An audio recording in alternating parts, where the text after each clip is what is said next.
రూపాయి టీవీకి స్వాగతం. ఈరోజు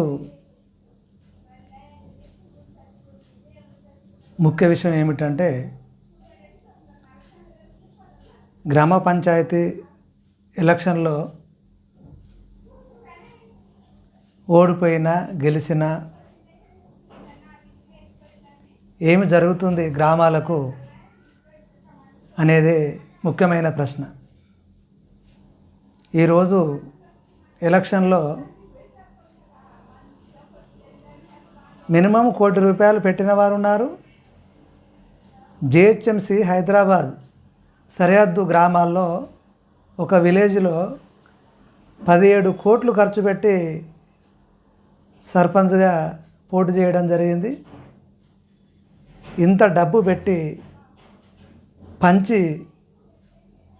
మందు పంచి గెలిచిన తర్వాత ఆ గ్రామాలకు వాళ్ళు ఏం చేస్తారు? ఒకసారి గ్రామ ప్రజలు, యువకులు, విద్యార్థులు ఆలోచించుకోవాలి. అంత డబ్బు వారు పంచినప్పుడు తిరిగి అంతకంటే డబలు సంపాదించుకోవడానికి ఆలోచన ఖచ్చితంగా ఉంటుంది. మనం కూడా గ్రామాలలో అదే జనరల్గా మాట్లాడుకుంటున్నాం. ఎమ్మెల్యేలు, ఎంపీలు 50 కోట్లు 100 కోట్లు ఖర్చు పెట్టి ఆ సీటును గెలుచుకున్న తర్వాత వాళ్ళు ఎమ్మెల్యే, ఎంపీలు అయిన తర్వాత అంతకంటే ఎక్కువ సంపాదించుకుంటున్నారు అనే జనరల్గా చర్చ జరుగుతుంది. అటువంటి అవకాశం మనం ఎందుకు ఇస్తున్నాం అనేదే ఈరోజు చర్చ. ఓటరు ఎవరైనా తన ఓటును అమ్ముకున్నప్పుడు ₹10 పెట్టి గెలిచిన వ్యక్తి ₹20 సంపాదించుకోవడానికి ఆలోచన ఉంటుంది కనుక, మనం డబ్బు తీసుకున్నప్పుడు, మందు తాగినప్పుడు అడిగే హక్కు మనం కోల్పోతున్నాం. ఈ దేశం ఎక్కడ లూటీ అవుతుందో గమనించాలి. వారు ఇచ్చే పైసలు విభజన జరిగి అన్ని వర్గాలకు ఇస్తున్నారు, గెలుస్తున్నారు. అదొక వారం రోజులలో ఆ పైసలు అయిపోతున్నాయి. సంక్షేమం, అభివృద్ధి జరగట్లే. కానీ ఆ ₹10 పెట్టి గెలిచిన వ్యక్తి ₹20 సంపాదించుకోవడానికి మన దేశంలోని భూములను, వనరులను, ఆర్థిక వనరులను మొత్తం సర్వనాశనం చేసి వారు జేబులు నింపుకొని వారి కుటుంబాలు వారసత్వంగా రాజకీయాలు చేస్తూ విదేశాల్లో పెట్టుబడులు పెట్టుకుంటూ వాళ్ళు హుందాగా, ఒక దొరతనంగా మన మీద ఒక పెత్తందారిగా వాళ్ళు బ్రతుకుతున్నారు. మనం వారం రోజుల అయిపోయే డబ్బు కోసం, మందు కోసం మనం 5 ఏళ్ళు వాళ్ళకు ఒక కట్టప్పలాగా, బానిసల్లాగా మనం నమస్తే పెట్టుకుంటూ వాళ్ళ వెనకాల తిరుగుతూ మనం ఇక్కడే ఉంటున్నాం. ఇది గమనించాలి. ఈసారి ఎలక్షన్లో చదువుకున్న యువత, విద్యార్థులు ఊరికి ఏదో చేయాలని ఒక ప్రణాళికతోటి వచ్చిన వాళ్ళు ఉన్నారు. కానీ వారికి కనీసం 5% ఓటు కూడా వాళ్ళకు రాలేదు. ఊర్లో ఎన్ని ఓట్లు ఉన్నా కూడా 5% ఓట్లు కూడా ఆ చదువుకున్న యువతకు, ఆలోచన ఉన్న యువతకు రాలేదు. వాళ్ళు డబ్బులు ఇయ్యరు, మందు పోయారు. వాళ్ళ దగ్గర దేశం బాగుపడాలి, రాష్ట్రాలు బాగుపడాలి, మన గ్రామం పచ్చగా ఉండాలని ఒక ఆలోచనతోటి వచ్చిన వాళ్ళకు మనం 5% ఓట్లు కూడా మనం ఇవ్వలేదు. అంటే ఎక్కడ తప్పు జరుగుతుంది? ఓటర్ల దగ్గరే తప్పు జరుగుతుంది. ఓటర్లు డబ్బు తీసుకోకపోతే రాజకీయ నాయకులు డబ్బులు ఇవ్వరు కదా. మందు తీసుకోకపోతే వాళ్ళు వచ్చి బలమీటికి మనకు పోయారు కదా. మనం ఓటుకు నోటు అవసరం లేదు, మందు అవసరం లేదు. మా గ్రామ అభివృద్ధి, సంక్షేమ పథకాలు, మేనిఫెస్టోలు ఏమున్నాయో అవి అమలు చేయండి, మా గ్రామ అభివృద్ధి ఏం కార్యక్రమాలను అవి చేయండి అని మనం నిలబడితే ఖచ్చితంగా ఊరు బాగుపడుతుంది. ఊరిలోని విద్యార్థులు, యువకులకు మంచి భవిష్యత్తు ఉంటుంది. పచ్చనైన వాతావరణంతో ఆ గ్రామం కలకలలాడుతుంది.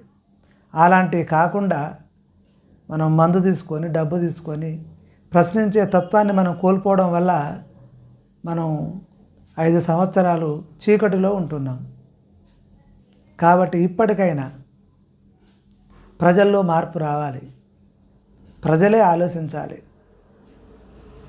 ఖచ్చితంగా నిజాయితీగా ఓటేయండి. మనకు వచ్చే హక్కులను, అభివృద్ధి సంక్షేమ పథకాలను నిలబెట్టి మనం ఆ కార్యక్రమాలు చేసుకునే విధంగా మనం రెడీగా ఉండాలి. అలాంటి చైతన్యాన్ని గ్రామాలలో తీసుకురావాలి. ఈ మధ్య యూట్యూబ్, సోషల్ మీడియాలో ఒకటి వైరల్ అవుతుంది. పాలమూరు ఒక గ్రామంలో జరిగిన సంఘటన. ఆ మేడం గారు చాలా విలువైన సమాచారాన్ని ఇచ్చారు. నేను కూడా సర్పంచ్ పోటీలో నిలబడ్డాను. అధికార పార్టీ వాళ్ళు నిలబడ్డారు, అటు బీఆర్ఎస్ వాళ్ళు నిలబడ్డారు, బీజేపీ సపోర్ట్ తోటి నేను కూడా నిలబడ్డా పోటీలో. కానీ మందు పంచకుండా, డబ్బు పంచకుండా గెలిచే పరిస్థితి లేదు గ్రామంలో అని ఆమె చెప్పుకుంది సోషల్ మీడియాలో. నేను ఎన్నో సేవా కార్యక్రమాలు ఆ గ్రామంలో చేస్తున్నాను. మహిళా రిజర్వేషన్ రావడం వల్ల నేను నిలబడ్డా. కానీ నాకు వచ్చిన ఓట్లు 83 ఓట్లు. 4500 ఓట్లలో నాకు వచ్చిన ఓట్లు 83 ఓట్లు వచ్చినాయి. అంటే నిజాయితీగా మేధావులు, ఆలోచించేవాళ్ళు, గ్రామ అభివృద్ధికి, సంక్షేమ పథకాలకు నిలబడి కొట్లాడే చదువుకున్న ఆమెకు ఓటు వేయాలని చెప్పి 85 మంది వేశారు. డబ్బు తీసుకొని మద్యం దాగి మిగతా పార్టీలకు ఓట్లు వేశారు. అక్కడ కాంగ్రెస్ గెలుపొందడం జరిగింది. సెకండ్ ప్లేస్లో బీఆర్ఎస్ ఉంది. థర్డ్ ప్లేస్లో బీజేపీ 83 ఓట్లు వచ్చాయి. అంటే దీని అర్థం నిజాయితీగా గ్రామ అభివృద్ధికి, సంక్షేమానికి పాటుపడే వాళ్ళు, ఒక చైతన్యం కలిగిన, చదువుకున్న ఆ మహిళకు అలాంటి తీర్పు ఇవ్వడం జరిగింది. ఆమె ఒకటే ఆవేదన. సరే, ఊళ్ళల్లో చదువు తక్కువ ఉండి వ్యవసాయం చేసుకుంటూ కూలి పనులు చేసుకునే వాళ్ళు సరే డబ్బు మద్యం తీసుకుని ఓటేషన్లు అంటే వేరు. కానీ హైదరాబాదులో ముఖ్య పట్టణాలలో ఉండే అటువంటి వాళ్ళు కూడా వచ్చి డబ్బు ఇస్తేనే ఓటేస్తాం, అలా డబ్బు తీసుకొని వాళ్ళు ఓటు వేయడం జరిగింది. ఇది ఎంతవరకు కరెక్టు? ఉద్యోగాలు చేస్తూ సిటీలో ఉంటూ సమాజాన్ని గమనిస్తున్న చదువుకున్న వాళ్ళే బీటెక్, ఎంటెక్లు, ఎంబీఏలు చేసి ఉద్యోగాలు చేసి టీచర్లుగా గవర్నమెంట్, ప్రైవేట్లో ఉద్యోగాలు చేసేటువంటి వాళ్ళు కూడా ఈరోజు ఓటు తీసుకొని, డబ్బులు తీసుకొని ఓటు వేస్తున్నారు. సమాజం ఎట్లా మారుతుందని ఆ మహిళ సర్పంచ్ ఓడిపోయిన అభ్యర్థి ఈ సమాజానికి ప్రశ్నించడం జరిగింది.